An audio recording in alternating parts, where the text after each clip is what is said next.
بسم اللہ الرحمن الرحیم۔ شروع اللہ کے نام سے جو بڑا مہربان نہایت رحم کرنے والا ہے۔ ناظرین اکرام السلام علیکم۔ آج کی اس ویڈیو میں ہم آپ کو حضرت عثمان غنی رضی اللہ عنہ کی سخاوت کے بارے میں بتائیں گے۔ حضرت ابوبکر صدیق رضی اللہ تعالیٰ عنہ کے دور میں ایک شخص ملک شام سے سفر کرتا ہوا آیا اور آپ کی خدمت میں حاضر ہوا اور عرض کرنے لگا کہ آپ امیر بھی ہیں یعنی مالدار بھی ہیں اور امیر بھی یعنی مسلمانوں کے سربراہ بھی۔ عرض کرنے لگا کہ حضور میرے اوپر قرضہ چڑھ گیا ہے، میری مدد کریں۔ تو آپ نے اس کو اپنے گھر لے گئے۔ شخص کہتا ہے کہ باہر سے دروازہ بہت خوبصورت تھا لیکن گھر پر ایک چارپائی بھی نہ تھی، کھجور کی چھال کی چٹائی بچھی ہوئی تھی اور وہ بھی پھٹی ہوئی۔ فرماتے ہیں کہ صدیق اکبر رضی اللہ تعالیٰ عنہ نے مجھے چٹائی پر بٹھا لیا اور مجھ سے کہنے لگے کہ یار ایک عجیب بات نہ بتاؤں؟ میں نے کہا بتائیں۔ تو عرض کرنے لگے کہ 3 دن سے میں نے ایک اناج کا دانہ بھی نہیں کھایا، کھجور پر گزارا کر لیتا ہوں، آج کل میرے حالات کچھ ٹھیک نہیں ہیں۔ تو وہ شخص کہنے لگا کہ حضور اب پھر میں کیا کروں، میں تو بہت دور سے امید لگا کر آیا تھا۔ تو فرمانے لگے تو عثمان غنی رضی اللہ عنہ کے پاس جا۔ شخص کہنے لگا مجھے تو بہت سارے پیسے چاہیے۔ تو آپ نے فرمایا تیری سوچ وہاں ختم ہوتی ہے جہاں سے عثمان کی سخاوت شروع ہوتی ہے، تو جو سوچتا ہے اتنے ملیں گے، تیری سوچ ختم ہوتی ہے وہاں سے عثمان کی سخاوت شروع ہوتی ہے۔ تو جا ان کے پاس۔ کہنے لگا کہ آپ کا نام لوں؟ مجھے امیر المومنین نے بھیجا ہے۔ تو فرمانے لگے کہ اس کی ضرورت نہیں پڑے گی، صرف اتنا بتا دینا کہ میں مقروض ہوں اور رسول اللہ صلی اللہ علیہ وسلم کا نوکر ہوں۔ وہ شخص کہنے لگا کہ وہ دلیل یا حوالہ مانگیں گے۔ فرمایا عثمان سخاوت کرتے وقت دلیل یا حوالے نہیں مانگتے، عثمان اللہ کی راہ میں دیتے ہوئے تفتیش نہیں کرتا، اور سخاوت کرتے وقت ٹٹولنا عثمان کی عادت نہیں ہے۔ وہ شخص کہتا ہے کہ میں چلا گیا، پوچھتے پوچھتے دروازے پر دستک بھی دی۔ حضرت عثمان غنی رضی اللہ تعالیٰ عنہ اندر سے بولنے کی آواز آ رہی تھی، اپنے بچوں کو ڈانٹ رہے تھے کہ یار تم لوگ دودھ کے اندر شہد ملا کر پیتے ہو، خرچہ تھوڑا کم کرو، اتنا خرچہ بڑھا دیا ہے، دودھ میٹھا شہد بھی میٹھا، ایک چیز استعمال کر لیتے، کوئی بیمار تھوڑی ہو۔ شخص کہتا ہے کہ میں نے کہا کہ ابو بکر بڑی باتیں بتا رہے تھے، یہاں تو دودھ اور شہد پہ لڑائی ہو رہی ہے اور مجھے تو کوئی 1000 دینار چاہیے تھا، کیا یہ دے دیں گے؟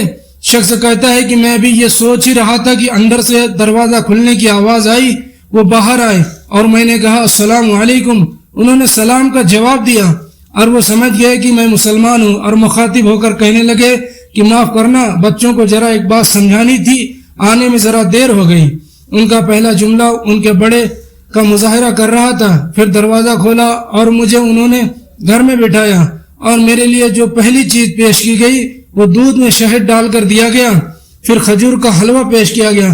شخص کہتا ہے کہ میرے دل میں خیال عجیب آیا کہ عجیب شخص ہے، گھر والوں کے ساتھ جھگڑا کر رہے تھے، ایک چیز استعمال کیا کروں، میرے لیے 3 چیزیں آ گئی، لیکن ابھی میرا تصور جمع نہیں تھا۔ میں نے دل میں خیال کیا کہ اتنا تگڑا نہیں جتنا ابو بکر صدیق رضی اللہ تعالی عنہ نے بتایا ہوا تھا۔ وہ شخص کہتا ہے کہ میں کھلانے پلانے کے بعد پوچھنے لگا کیسے آئے ہو؟ میں نے کہا کہ میں مسلمان ہوں اور ملک شام کے گاؤں سے رہنے والا ہوں، اور کچھ کاروباری مشکلات آئی ہیں تو مقروض ہو گیا ہوں اور میرے اوپر قرضہ ہے اور مجھے کچھ پیسوں کی حاجت ہے۔ وہ شخص کہنے لگا میں نے جب کچھ پیسوں کو کہا تو انہوں نے ایک آواز دی، ایک غلام اونٹ پر لدا ہوا سامان لے کر حاضر ہوا۔ شخص کہتا ہے کہ مجھے 3000 اشرفیاں چاہیے تھی، میں نے بتایا بھی نہیں تھا کہ حضرت عثمان غنی رضی اللہ تعالیٰ عنہ کہنے لگے اس اونٹ پر تیرے لیے تیرے گھر والوں کے لیے میں نے کپڑے اور کھانے پینے کا سامان اور 6000 اشرفیاں رکھوا دی ہیں، اور تو پیدل آیا تھا، اب اونٹ لے کر جانا۔ وہ شخص کہنے لگا کہ میں نے فوراً کہا کہ حضور یہ اونٹ انہیں واپس کرنے کون آئے گا؟ حضرت عثمان غنی رضی اللہ عنہ فرمانے لگے واپس کرنے کے لیے دیا ہی نہیں، یہ تحفہ ہے، تو لے جا۔ شخص کہتا ہے کہ میں وہاں سے چلا تھا ڈھونڈتا ہوا اور پھر مدینے آیا تھا، اور جب مدینے میں آیا تو اللہ نے مجھے جھولی بھر کے عطا فرمایا۔ کہتا ہے کہ میری آنکھوں سے آنسو آ گئے اور میں نے کہا حضور آپ نے تو مجھے میری ضرورت سے کہیں بڑھ کر نواز دیا، معاف کیجئے گا، میں سوچ رہا تھا کہ دودھ شہد پر تو گھر میں لڑائی ہو رہی ہے، تو حضرت عثمان غنی رضی اللہ تعالیٰ عنہ نے کہا کہ اللہ نے جو پیسے عثمان کو دیے ہیں وہ اس لیے نہیں دیے کہ عثمان کی اولادیں عیش مستی کرتی پھرے، مالک نے مجھے نوازا ہے تاکہ میں محمد عربی صلی اللہ علیہ وسلم کے نوکروں کی نوکری کروں۔ شخص کہتا ہے کہ میں دروازے تک گیا تو میں نے کہا شکریہ، کہتے ہیں کہ ابھی میں نے بتایا ہی نہیں تھا کہ مجھے ابو بکر صدیق رضی اللہ عنہ نے بھیجا ہے، کہ آپ فرمانے لگے شکریہ ابو بکر صدیق رضی اللہ تعالیٰ عنہ کا ادا کرنا جس نے تجھے یہ راستہ دکھایا۔ شخص کہتا ہے کہ میں نے کہا حضور آپ کو تو میں نے بتایا ہی نہیں۔ آپ رضی اللہ تعالیٰ عنہ مسکرائے اور فرمانے لگے چھوڑو آپ کا کام ہو گیا، اس تفصیلات میں نہ پڑھو۔